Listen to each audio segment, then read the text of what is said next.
the clean energy future. And how many major announcements have we seen recently? Ford and GM, for example, building out their electric vehicle production, a total I think, investment of, I think it's almost $18 billion, 11 and 7. And Union Pacific Railroad, I was recently out in Pennsylvania, in Pittsburgh, but to see other parts of what was going on. But the Union Pacific Railroad is buying electric locomotives that are being built in Erie, Pennsylvania. And just yesterday, Tritium announced a new facility in Tennessee that is going to build the electric chargers. They brought in some of them to show us what they're like. And you know, this legislation that's already been passed has 500,000 electric chargers on our highways. And it's going to change the dynamic of how, not only how we travel, but the economy along the way as well. Because, at any rate, companies are investing in clean energy futures. The world is betting on American workers to build it and the American people to buy it. And then we're investing in clean energy as a stronger, more resilient grid, 100% clean electricity by 2035. And that's a major piece of the puzzle and one of the commitments that I made we would try to do. Like the rest of my Build Back Better plan, the clean energy companies of this plan are about lowering prices. That's what this is all about. It's about reducing family energy bills while protecting the grid from extreme weather and making power more reliable. And it's also about jobs. No one knows it better than all of you around this table. The investment is going to support the creation of hundreds of thousands of good-paying jobs all across the country, and how it flows from this, what you're all about to do, or God willing. And it's going to make us more economically competitive while reducing pollution and improving public health and helping us meet the moment on climate change, the most important piece of it, in my view. These investments are about today, and they're also about the future. And we can do it without increasing the deficit or raising taxes on anyone making less than $400,000 a year.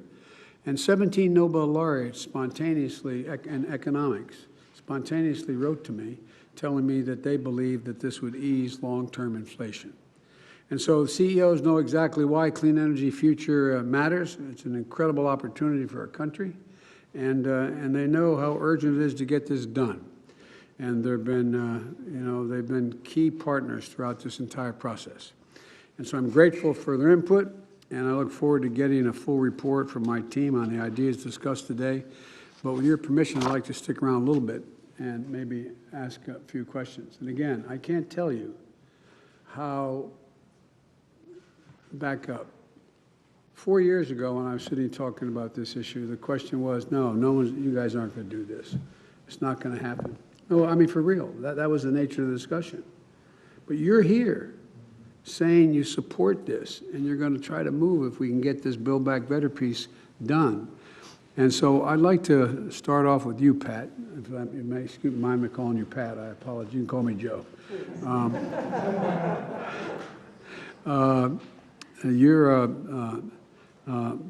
PNM operates New Mexico and Texas, and powering 800,000 homes and businesses. How's this Build Back Better initiative going to deliver more reliable and affordable power and reduce costs for, if we have it available to you to be able to get the tax benefit? Well, Mr. President, thank you for the opportunity to speak, and thank you for your support of our clean energy future. We started our clean energy journey some time ago in New Mexico, working with our governor, the environmental community, the business community, and our indigenous communities, all who support clean energy. This legislation is going to allow us to be carbon-free sooner, gives us renewable portfolio standards, allows us to securitize, to keep costs down for customers, and very importantly, Mr. President, it provides for a just transition. There is money in there for worker severance and retraining for the coal miners. We already take care of our coal plant employees at the utility.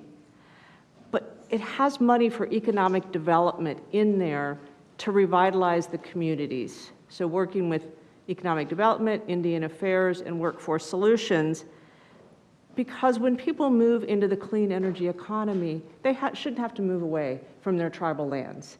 And we are going to work to revitalize those communities so that they can participate in the clean energy future where they currently live. These clean energy tax policies are going to be so helpful. New Mexico, unfortunately, is the third poorest state, and the areas that we serve in Texas are not the affluent areas of Texas. As a regulated utility, we pass all of our tax savings directly back to our customers. And along with reliability and clean, affordable, it is really on the top of our priority list. We have the number 3 solar potential in the United States, in New Mexico, and the number 3 onshore wind potential. So having credits for that and for storage, which is critical to make sure that those resources can be stored, so we need them when we need them, and the building of the transmission to export those wind and solar resources to other states is also critical. So that transmission and solar and storage and wind is really going to help bring down the customer costs. We're also looking to integrate more electric vehicles into the grid. I tell people, once you drive an electric vehicle, you don't want to drive an internal combustion engine anymore. They're quiet and quick. Oh, oh, are they quick? And this will help us make the needed improvements in our grid at a lower cost. And on the corporate tax rate, when we keep that low, we also pass those savings back to our customers. And unfortunately, any increases, conversely, get pushed back to customers. But President Biden, your support of clean energy and the clean energy tax policies will really allow us to accelerate that making energy reliable, affordable, and cleaner sooner. So thank you so much. Well, thank you. One of the things that I spent some time in one of the this is how many years ago now? I guess 3 years ago, in a very large solar site in Nevada. Yes. One of the things we were talking about at the time, and I created a hell of a lot of jobs, but it would create more jobs if you can actually transmit that solar energy on a line to a destination that is one that can use it well. My team tells me that there is a capacity to, by further investment in machinery on the site, that is going to be able to, through high voltage HVDC tech, move that energy more quickly and lose less of it on the way. Is that right? Absolutely.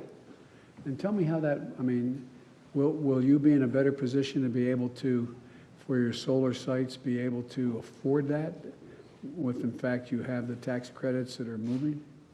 Yes, the tax credits will make the more sophisticated transmission infrastructure much less expensive. And again, we pass those savings all on to the consumers. And a lot of the solar, and where you site solar fields, is not near what we call load centers or big cities. So you need that transmission. And it is going to be absolutely critical to building our nation's clean energy infrastructure. Well, my wife and I separately spent a little bit of time with those indigenous communities in New Mexico and other places. And it really makes a difference, will make a difference for them in a big way, I think. Absolutely. And you know, especially the Navajo Nation is embracing a clean energy future. They're very thoughtful about how they move away, but they are very much looking forward to developing the solar potential on their lands, and we will be able to export that to other parts of the West that desperately need some more clean energy. Well, as an aside, before I go to you, Nick, I was out in Colorado looking at the experimental efforts going on up there in the mountains. I was stunned, and I'm familiar with wind energy because we tried very hard early on in the last administration I was in to promote that, and we had some blowback because people didn't want to be able to see it and the like. they showed me a blade of a windmill that's 100 yards long. My Lord. I mean, I looked at that and thought, holy Lord, I mean, I can't fathom. I think some of the press was with me on that trip. It's astounding. But you're at AP, Nick. You use a variety of traditional fuels to make power like coal, natural gas, and nuclear. It's good to see you now expanding into wind and solar. Tell me a little bit about the expansion in the renewables, how that's going for you. Is it going to reduce cost to customers?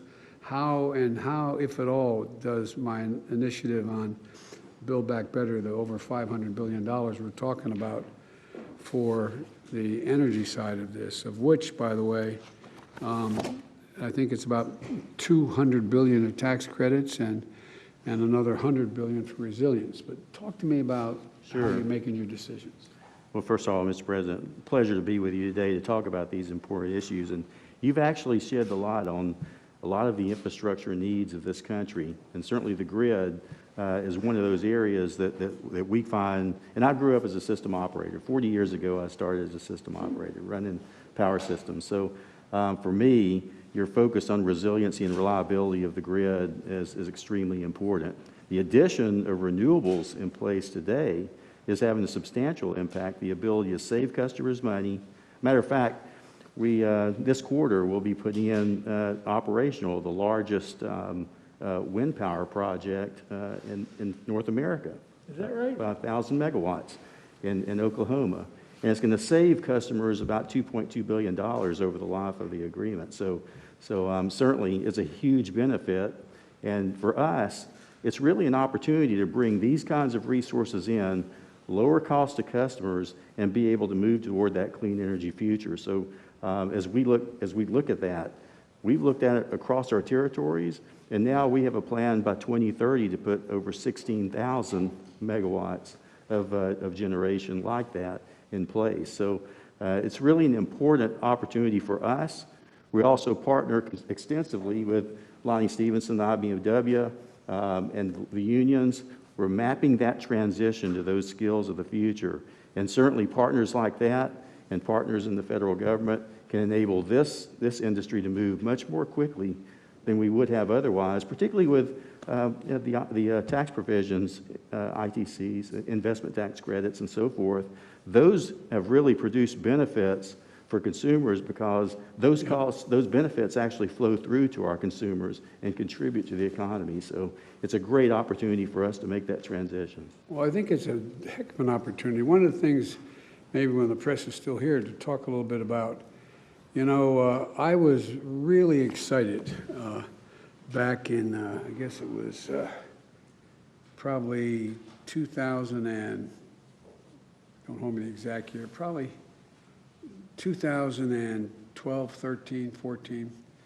We were talking about major wind initiative off the eastern coast, the coast of, on the East Coast.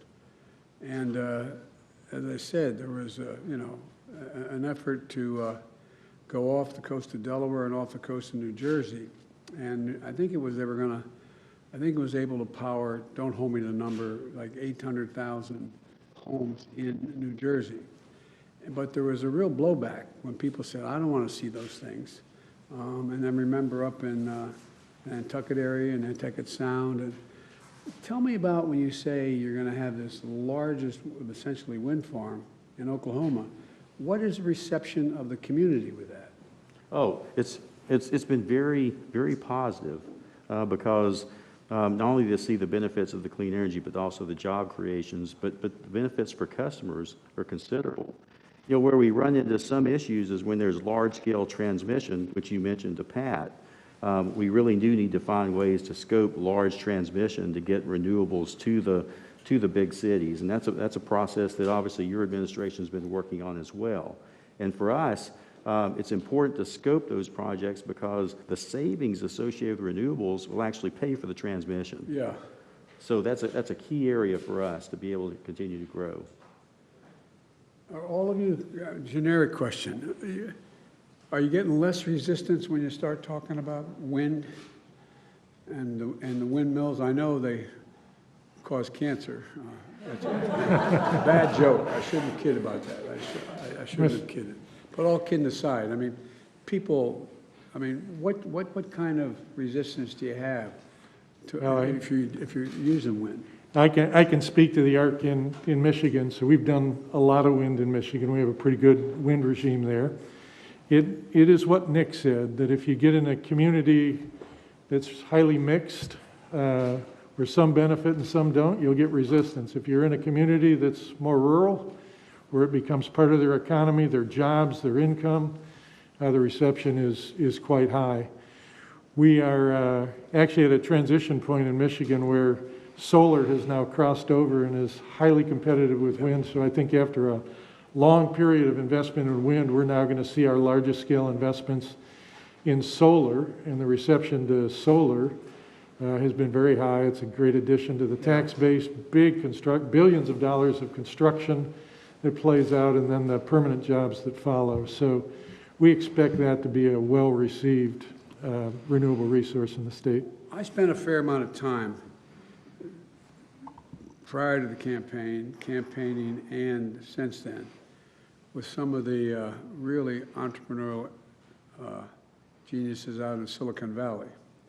And what they're now talking about, and you all know, and I wonder how you view it, is the ability to store the energy when the wind's not blowing and when the sun's not shining.